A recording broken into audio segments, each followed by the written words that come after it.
예, 안녕하세요. 예, 반갑습니다. 뭐 여기에 막 거창하게 막 나와 있는데 저는 김요한 변호사입니다.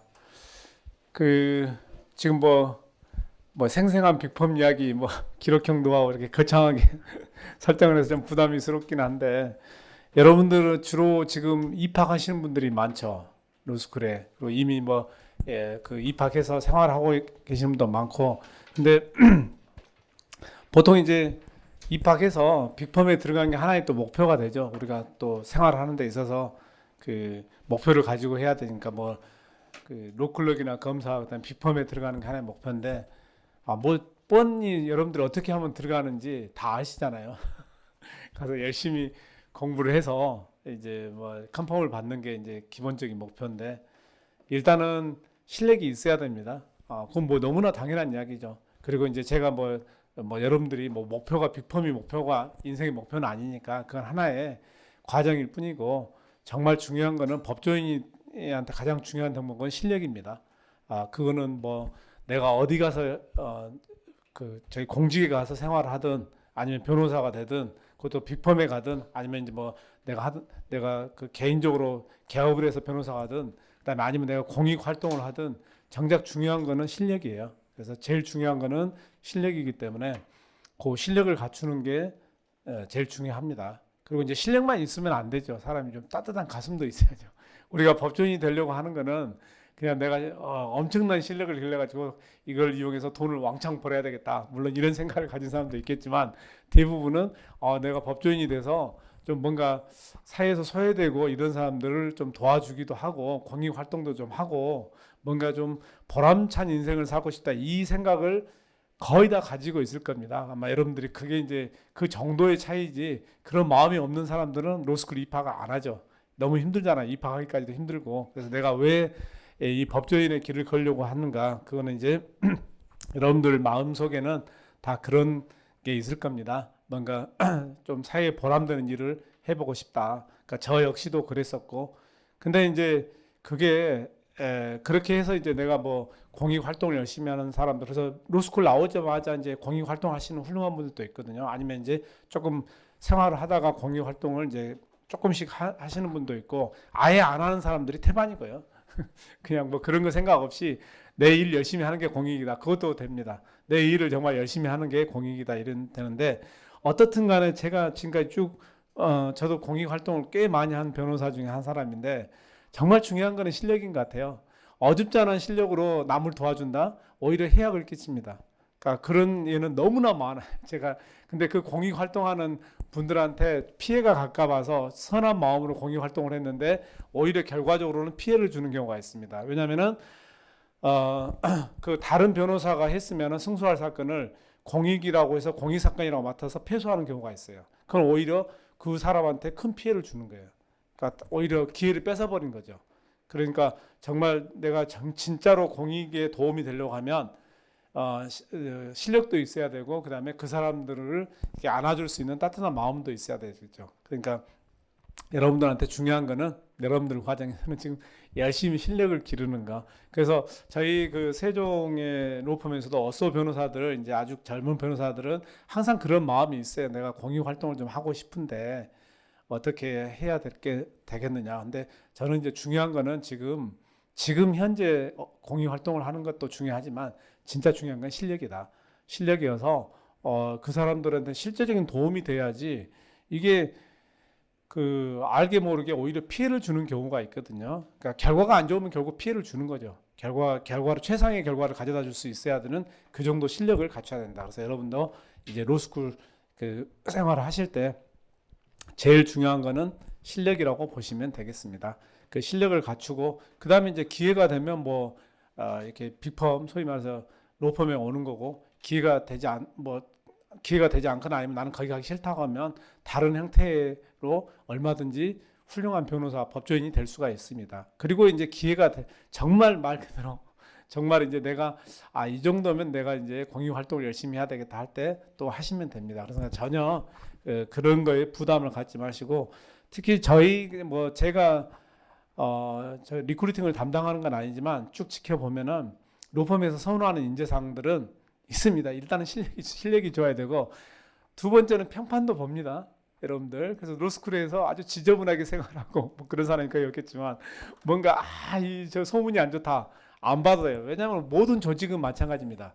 와서 조직력을 흐트릴 사람은 아무리 실력이 좋아도 받지 않습니다. 그래서 그거는 우리뿐만 아니라요. 김현장도 마찬가지예요. 김현장 어떻게 저 사람이 김현장 같이 하는 친구도 있고 아니 제가 김현장을 떨어진다고 이런 친구들도 있습니다. 우리 세종도 마찬가지고요. 아니 그러니까 이제 나중에 결과를 놓고 볼 때 잘 수긍을 못하는 경우가 있어요. 아니 내가 저놈보다 훨씬 실력이 좋은데 나는 떨어졌어요. 지원에는 떨어졌다. 근데 그거는 평판이 많이 작용한다 이렇게 보시면 됩니다.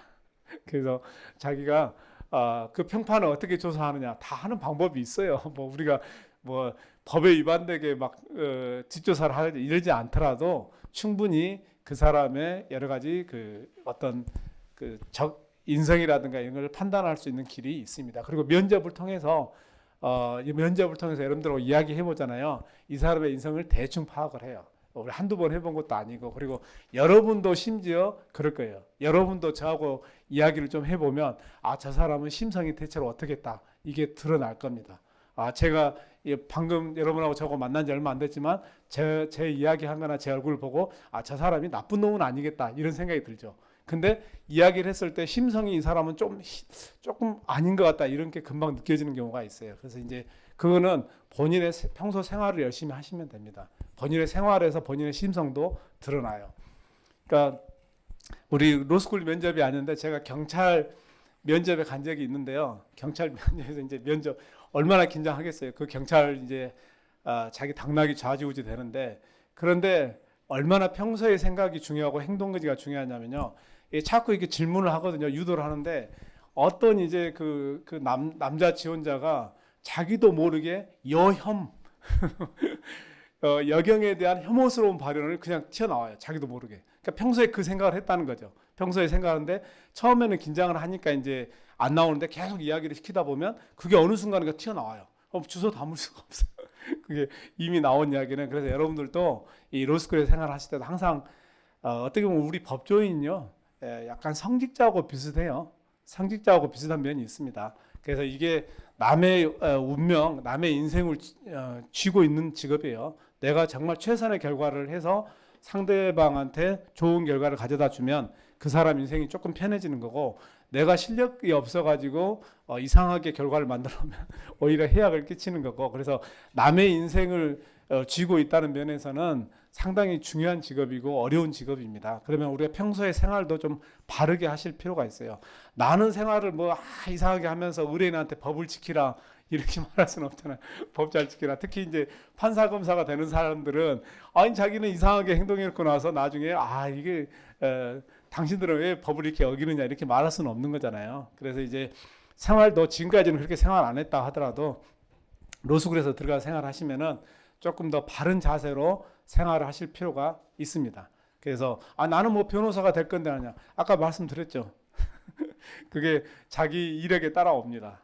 자기가 어떻게 생활을 했는지. 그래서 로스쿨 친구들의 평판도 상당히 중요한 겁니다. 그래서 그게 이제 그 사람의 그 조직에 들어와서 잘 생활을 융합을 하고 잘 생활할 건지 이런 것들이 좀 그 기준이 되기도 하기 때문에 여러분들이 또 잘 그 점도 좀 유의하시고 그 다음에 또 저 같은 경우는 이 로스쿨 이게 빅펌에 들어오는 사람들이 다양한 유형이 있어요. 처음부터 압도적으로 실력이 좋아가지고 로스쿨에서 바로 그냥 한 1학년 끝나고 다 이제 거의 처형이 되는 사람들도 있고 아니면 이제 어렵게 들어오는 사람도 있는데 저 같은 경우는 좀 예외입니다. 보통 여러분들은 이제 처음에부터 들어가는 사람들이 더 많고 그걸 원하는데 저는 전혀 생각이 달랐어요.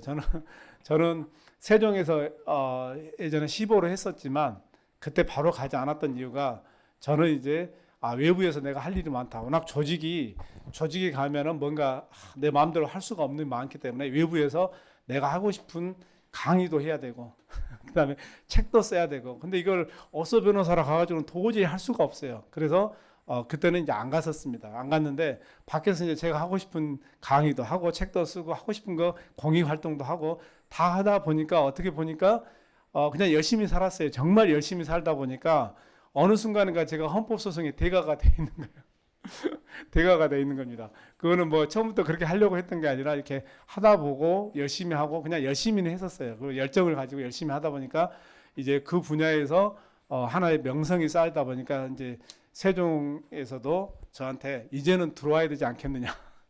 이제는 들어와서 조금 더 다른 면으로 그 공익 활동을 좀 해보자. 이제 이렇게 해서 들어가게 된 겁니다. 그러니까 저같이 들어오는 사람들도 있어요. 외부에서 열심히 활동을 하다가 그 방면에 나름대로 이제 전문가가 돼서 이제 그쪽에서 필요할 때 이제 불러서 가는 경우가 있습니다. 그러니까 여러분들이 혹시 그 로스쿨 내에서 로스쿨 생활할 때 뭐 이런 빅펌을 못 가는 경우가 있죠. 못 가는 경우가 있다 하더라도 서운해할 필요 없어요.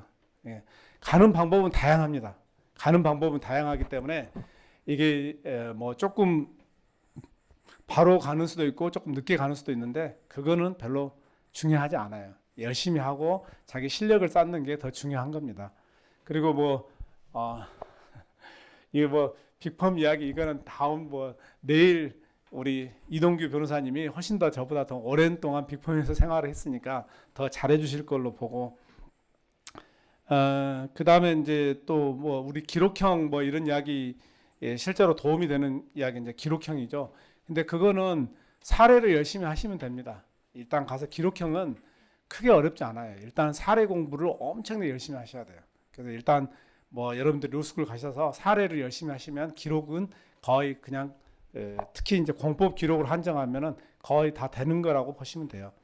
그래서 제가 그 모 로스쿨에서 뭐 조사해 보면 다 나오니까 모 로스쿨이라고 하려는데 이나들 로스쿨에 제가 행정소송 실무학에서 기록형을 강의를 한 적이 있는데 가서 보니까 학생들이 사례형을 거의 못 쓰고 있어요. 그래서 실제로는 기록형 강의였지만 절반 이상을 사례를 했었습니다.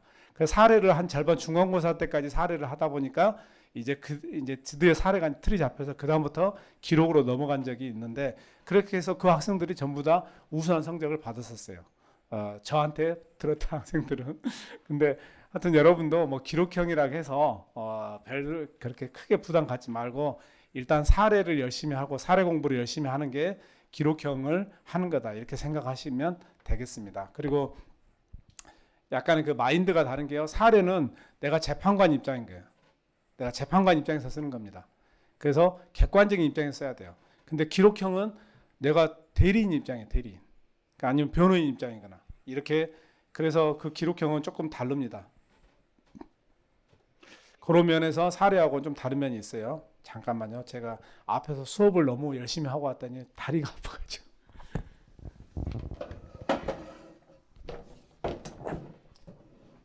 제가 좀 앉아서 해도 되겠죠? 예. 오늘 제가 개강이어서 열심히 모처럼 수업을 했더니 상당히 다리가 아픈데 아무튼 그 기록형 같은 경우 여러분들이 여기 지금 다 천차만별일 텐데 일단 사례 공부를 열심히 해서 하고 그 다음에 이제 아까도 이야기했다시피 사례하고 기록형하고 다른 거는 관점이 다른 거예요. 사례는 정말 내가 재판관 입장에서 그래서 냉철하게 객관적인 입장에서 판단해야 돼요. 근데 기록형은 내가 재판관이 아니에요. 기록형은 내가 대리인 입장이에요. 근데 간혹가다 여러분들이 써놓은 답안 보면은 기록형을 내가 그 대리인 입장이 아니라 재판관 입장에서 써놓은 경우가 상당히 많아요. 황당합니다. 그거 보고 있으면은 대표적으로 이거는 우리 공법 지금 기록형에서 우리 교수님들도 계속 혼란해했던 문제인데 이제 대표적으로 예를 들자면 그거예요. 저는 이제 워낙 헌법 소송을 많이 해봤기 때문에 저보다 많이 해본 사람이 있을까? 우리 소위 여러분을 가르치는 사람 중에서는 교수 그다음에 강사를 통틀어서 저보다 많이 해본 사람이 있을까? 이렇게 생각이 들 정도로 많이 했는데 근데 여러분들 답안지를 보면은 또 우리 교수님들 답안지에서도 그런 게 나와요. 우리가 이제 헌법 소원을 청구하다 보면 어떤 기본권 침해되고 그래서 평등권도 침해된다 이렇게 주장을 합니다. 근데 우리 평등권의 심사 기준이 자의금지로 할 건지 비례원칙으로 할 건지 그런 이야기들 하잖아요. 그러면은 사례형에서는 냉정하게 판단을 해가지고 앞에 관련 기본권 판단하고 그 다음에 이거는 중대한 기본권 제한이 아니다 이렇게 쓰는 게 맞아요. 근데 기록형에서는 내가 대리인 입장에서 헌법소원을 우리 지금 대리인이 어떤 기본권이 침해돼서 지금 죽겠습니다. 제발 좀 구해 주십시오. 제발 이혼 결정해 주십시오 했는데 거기다 평등권에다 떡하니 관련 기본권에 대한 중대한 제한이 아니니까 자의금지로 심사해 주십시오. 이런 답안은 사실은 제가 생각할 때는 개인적으로는 꽈락 답안입니다. 그거는 대리인의 자세가 전혀 아니죠. 내가 지금 어떤 기본권이 침해됐다고 해놓고 나서 이거 뒤에다 평등권을 주장할 때 평등권 침해를 주장하면서 이거는 관련 기본권에 중대한 제한이니까 자의금지로 심사해 주십시오. 근데 자의금지는 또 그대로 또 대리인이니까 위헌이라고 또 주장을 해요. 그래서 당연히 여러분이 대리인 입장에 있으면은 우리 지금 의뢰인이 지금 죽겠다. 그래서 이런 기본권 침해를 받고 있으니까 죽겠다. 중대한 기본권 제한이니까 평등권도 엄격하게 심사를 해서 비례원칙으로 심사를 해달라. 그리고 비례원칙으로 심사하니까 이게 위헌이다. 이렇게 해야 말이 되는 거죠. 그러니까 이제 이런 차이가 있는 거예요. 근데 그거를 사례형에서는 대리인 입장이 아니기 때문에 객관적으로 판단을 해줘야 돼요. 그래서 중대한 기본권 제한이 아니면 자의금지로 판단해야 되는 거예요. 그래서 그런 이제 차이점만 좀 있을 뿐이지 실제로는 크게 크게 사례 연장선상이다. 그러니까 사례 공부를 열심히 하면 한 70% 정도는 기록 공부를 한 거다. 특히 공법은 그렇습니다. 제가 다른 과목까지는 모르겠는데 공법은 사례 공부를 열심히 하면 기록형은 거의 70%, 80% 한 겁니다. 나머지 그 조금 특이한 것들만 이렇게 이제 나중에 공부를 하면 돼요. 기재사항이라든가 이런 것들 정리하면 되는데 그렇게 하시면 되고 여러분들이 많이 꿈이 있을 거예요. 사실 여러분들이 꿈이 있죠. 그리고 특히나 이렇게 힘든 로스쿨 얼마나 힘들어요. 이렇게 힘든 로스쿨에 들어가서 생활하잖아요. 근데 참 그렇습니다. 여러분들 지금 힘들고 그런데 앞으로 점점 더 힘들어져요. 이제 생활하면 여기에 이제 지금 이미 이제 3학년에 올라가는 사람도 있다고 들었고 이미 이제 입학하는 사람도 있고 여러 가지로 또 개인 차이가 있는데 우리 헌법에서 행복 추구권이 있거든요. 근데 여러분들이 헌법 공부를 해보실 때 저는 헌법을 처음 볼 때 참 그게 궁금했었어요. 다른 기본권은 무슨 권, 무슨 자유 이렇게 나와요. 근데 행복 추구권만은 행복권, 그 다음에 행복할 권리 이런 게 아니라 행복 추구권이에요. 추구권. 아니 도대체 왜 이놈의 행복 추구권만 행복 추구권이냐? 여러분들은 전혀 의심을 안 가져왔죠. 근데 저는 헌법 공부 처음 할 때 이게 정말 이해가 안 간다. 왜 행복 추구권입니까? 그래서 제가 실제로 이제 합격을 하고 연구를 할 수 있는 이제 그런 상황이 됐을 때 연구를 해봤더니 그 미국에서 들어온 거거든요. 행복 추구권이 미국에서 최초의 헌법 아버지들이 그렇게 해놨어요. 근데 이분들의 행간의 의미는 그럴 거예요. 행복은 결코 누가 가져다 줄 수가 없어요. 국가도 가져다 줄 수 없고 우리 심지어 부모님, 심지어 내가 사랑하는 내 연인도 나한테 행복을 가져다 주지 못합니다. 행복은 결국 어떻게 하냐면 행복은 본인이 추구해야 돼요. 추구해야 되는 거예요. 그래서 행복 추구권이라는 게 그렇게 들어온 게 아니냐. 그래서 실제로 살아보니까 맞는 것 같아요. 여러분들이 처음에 좋은 대학을 들어갔을 때 고등학교 때 어떻게 생각해요? 좋은 대학만 들어가면 진짜 행복할 것 같다. 심지어 저는 이제 좀 약간 지금 이야기하면 좀 우스운 이야기인데요. 저희 고등학교 때 저는 남고를 나왔는데 고등학교 선생님들이 뭐라고 하냐면 야 서울대만 가봐. 여자들이 아마 한강까지 있을 거다. 서울대에서 이래요. 한 명도 안 쓰더라고요. 들어왔는데. 근데 또 그래서 서울대 들어왔을 때 이제 나중에 졸업하고 나서 저는 이제 졸업하고 나서 고시 공부를 시작해서 좀 늦게 시작했어요. 뭘 해야 될까? 그러니까 서울대 들어왔던 기쁨은 1학기에 끝나요. 1학기에 끝납니다. 여자도 안 쓰고 줄도 안 쓰고 여기서 똑같이 경쟁이구나 이렇게 생각하는 순간 이제 행복은 끝납니다. 그래서 1학기 그것도 길죠. 중간고사 정도까지 갈까요? 그러고 나서 이제 사법시험 합격했어요. 사법시험 합격하면 이제 모든 게 해결이다. 이제 내 인생은 끝났다 했는데 들어가서 보니까 또 다른 경쟁이에요. 사법연수의 또 다른 경쟁이고 이게 하나의 출발점이지 이게 해결책이 아니에요. 그래서 또 힘들어져요. 그래서 또 나와서 변호사 생활하면서 또 여러 가지로 스트레스 받고 했죠. 근데 그 과정에서 여러분도 마찬가지. 지금 로스쿨에 들어가고 입학했지만 그 기쁨은 잠시입니다. 이제 거기 가서 또 힘들고 그다음에 로스쿨 나와서 법조인 되더라도 또 힘들어져요. 그래서 실제로 여러분이 생각할 때는 아무런 부러울 게 없는 법조인들 중에서도 자살하는 사람이 1년에 몇 명씩 나옵니다. 그러니까 이게 우리가 보도가 안 되고 그래서지 실제로 자살하는 사람들이 나와요. 우리가 생각할 때는 이해가 안 되죠. 왜 저런 사람들이 자살할까? 근데 그거는 끊임없이 행복을 추구하지 못하기 때문에 그래요. 그러니까 참 묘합니다. 우리 행복이라는 것도 우리 실력도 그런데 이게 멈춰 있는 게 아니라 내려오는 거예요. 가만히 있으면. 그러니까 우리 새가 계속 날개짓을 해야 날아갈 수 있는 것처럼 한 번 난다고 해서 계속 나올 수 있는 게 아니잖아요. 그러니까 우리가 어느 정도 여러분들은 사회적으로 굉장히 지위가 올라왔어요. 예, 이제 지위라는 게 뭐 로스쿨 가고 싶은데 못 간 사람이 얼마나 많습니까? 우리 사회에서 꿈도 못 꾼 사람들이 대다수고 꿈을 꿨음에도 떨어진 사람들도 상당히 많고 근데 그 중에 여러분들은 선택을 받은 거예요. 굉장히 어떻게 보면 객관적으로 볼 때 로스쿨을 못 간 사람이 여러분을 볼 때는 여러분은 너무나 행복한 존재예요. 행복한 존재인데 이 행복감이 오래 못 가요. 오래 못 갑니다. 그래서 제가 드리고 싶은 말씀 뭐냐면 행복할 권리, 그다음에 행복권 이게 아니라 행복 추구권이라고 하는 거는 스스로 행복을 추구를 해야 된다, 여러분들. 그래서 끊임없이 내가 어떤 데서 행복을 느끼는 건지 그거를 여러분들 스스로 간파를 해야 돼요. 그래서 제가 이제 생활해 보니까 저 같은 경우는 고시 공부할 때는 시집을 읽고 시를 쓰는 데서 행복을 느꼈습니다. 그게 별로 시간도 많이 안 들고 굉장히 거기서 행복감을 느꼈어요. 근데 이제 지금은 이제 변호사 하면서는 이제 조금 더 시간적 여유가 있기 때문에 뭐 단전 호흡이라든가 명상 이런 데서 좀 행복을 느껴서 그거 할 때는 굉장히 행복해요. 명상 이런 거 하면. 근데 여러분도 각자 찾아야 돼요. 근데 조건이 있어요. 특히 우리 수험생들 입장에서는 내가 아무리 행복을 추구하고 싶다 하더라도 두 가지는 하면 안 돼. 시간이 많이 걸리는 거. 안 됩니다. 시간이 엄청 많이 걸리는 거, 오래 걸리는 거, 이거 하면 안 돼요. 그래서 수험생이 골프를 치러 다닌다 그런 사람도 없겠지만 골프는 하루 종일 시간이 들어가야 돼요. 최소한 반나절 이상 들어가야 되고요. 그런 거는 하면 안 돼요. 그런 건 하면 안 됩니다. 그래서 뭐 그냥 연습장에서 연습하는 것 정도는 되겠지만 필드에 나가겠다 이런 게 시간이 너무 들어서 안 되고, 그다음에 돈이 많이 드는 거 안 돼요.